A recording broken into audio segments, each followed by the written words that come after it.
Bonjour à tous, bienvenue dans cette nouvelle vidéo. Donc aujourd'hui, on va voir ensemble pourquoi j'ai choisi l'immobilier. Pourquoi j'ai choisi l'immobilier pour investir, mais également pour entreprendre. Alors si vous ne l'avez pas encore fait, je vous invite à vous abonner à la chaîne YouTube et je vous dis à tout de suite.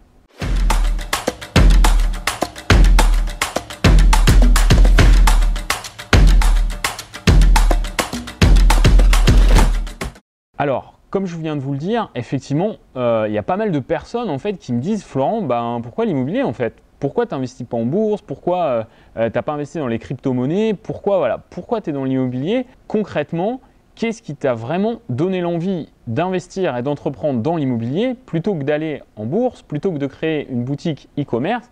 Bref, pourquoi? Eh bien, effectivement, tu investis et tu entreprends dans l'immobilier. Alors, cette question-là, je vais bien évidemment y répondre, mais ça m'intéresse également d'avoir votre avis sur le sujet et de savoir pourquoi, vous qui regardez cette vidéo, vous vous intéressez à l'immobilier.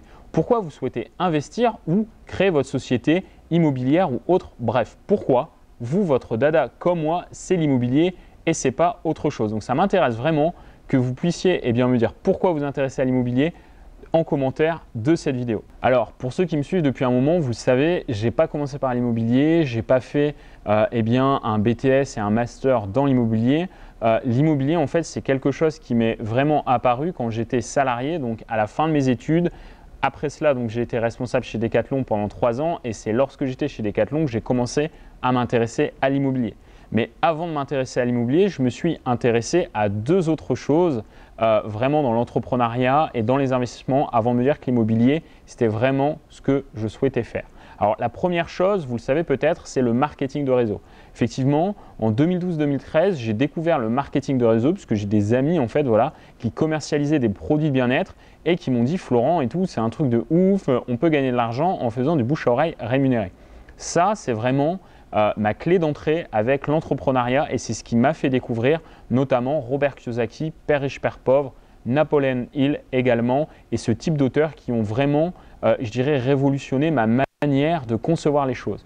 Donc cette première expérience avec l'entrepreneuriat, au final, elle a été dans le marketing de réseau et c'est ce qui a commencé à me dire, en fait Florent, ouais c'est bien, tu as fait tes études, là du coup tu te cherches un boulot, puisqu'à l'époque je n'étais pas encore chez Decathlon, mais concrètement, pour faire quoi? Et concrètement, est-ce que tu pourrais avoir d'autres sources de revenus alternatives? Et là, du coup, le marketing de réseau, bien évidemment, j'ai commencé donc à créer mes équipes, à commercialiser ces produits bien-être et du coup, j'ai eu cette première activité-là.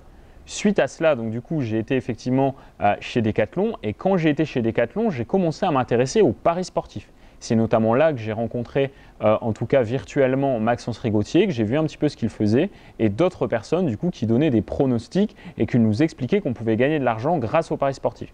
Alors je vais être totalement transparent avec vous, que ce soit le marketing de réseau ou les paris sportifs, en fait, ça ne m'a pas permis justement de gagner de l'argent.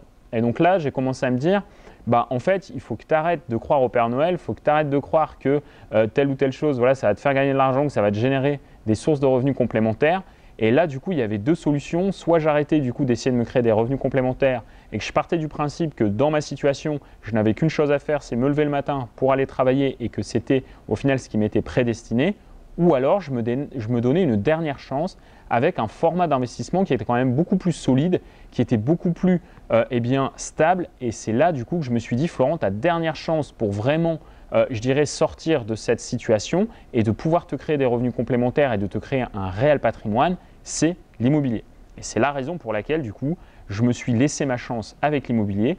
J'ai commencé à me former, j'ai commencé à me renseigner, j'ai commencé à aller faire des visites et du coup, j'ai effectivement acheté mon premier bien dans l'immobilier qui était un immeuble de rapport de 4 appartements qui m'a permis donc, pour vous donner des chiffres très concrets, 1400 € de revenus locatifs, 700 € de prêt à la banque. Donc vous faites le calcul, ça fait un cash flow brut de 700 € par mois et net d'impôt, ça me fait à peu près 500 € du coup de cash flow net dans ma poche. Et là du coup pour moi ça a vraiment été une révélation parce que je me suis dit, en fait sur internet on dit que l'immobilier c'est bien, mais là pour le coup contrairement au marketing de réseau, contrairement aux paris sportifs, j'ai enfin trouvé quelque chose non seulement où l'on dit que c'est bien, mais en plus qui fonctionne vraiment pour moi.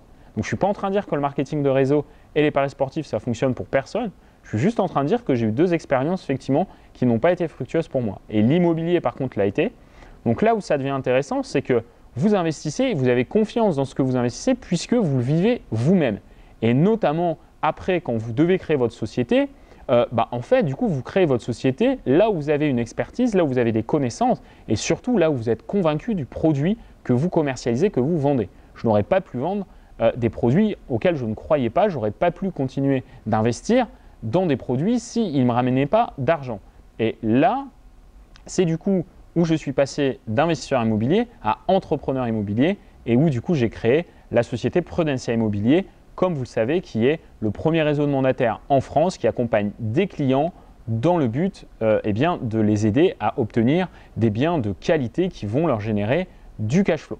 Donc du coup, c'est assez intéressant puisque au final, moi, l'immobilier, c'est vraiment comme ça que ça m'est venu. Et petit à petit, au final, c'est vraiment devenu mon métier et c'est comme ça du coup que j'ai créé l'agence et c'est comme ça justement que je vois ma vie dans les mois, dans les années et dans les décennies à venir, c'est-à-dire d'accompagner des gens pour effectivement les accompagner dans leurs projets immobiliers, que ce soit dans le cadre de la Masterclass Immo ou que ce soit dans le cadre également de l'agence où on accompagne avec bon nombre de collaborateurs et d'agents commerciaux qui sont répartis partout en France, des personnes qui veulent vraiment franchir le pas. Et du coup, voilà un petit peu mon expérience avec l'immobilier. Alors, voilà du coup comment et pourquoi je suis arrivé à l'immobilier, mais à titre indicatif, je ne compte pas en rester là avec l'immobilier. Aujourd'hui, j'ai réalisé donc des investissements à cash flow. C'est d'ailleurs ce que je conseille, ce que je recommande pour tous les investisseurs qui débutent et qui ont besoin de générer des revenus complémentaires. Mais cette stratégie-là, aujourd'hui, avec mon entreprise, qui génère effectivement pas mal de résultats, c'est derrière de passer à la phase 2 de l'investissement immobilier. Pour moi, dans un premier temps, on crée du cash flow si on ne gagne pas très bien sa vie. Et dans un second temps, on revend ou on pivote ces investissements immobiliers pour faire ce que l'on appelle de l'investissement patrimonial. Et là, du coup, on va effectivement passer à la phase 2 de l'investissement immobilier.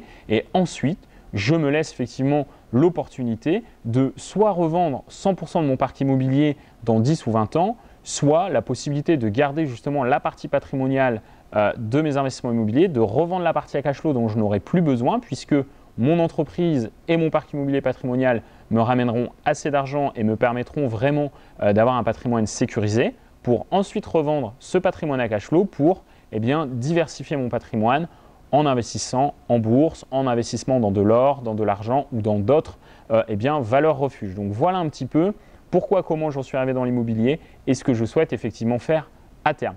Donc si cette vidéo vous a plu et si vous n'êtes toujours pas abonné à la chaîne YouTube, je vous invite donc à regarder en dessous de la vidéo et à vous abonner.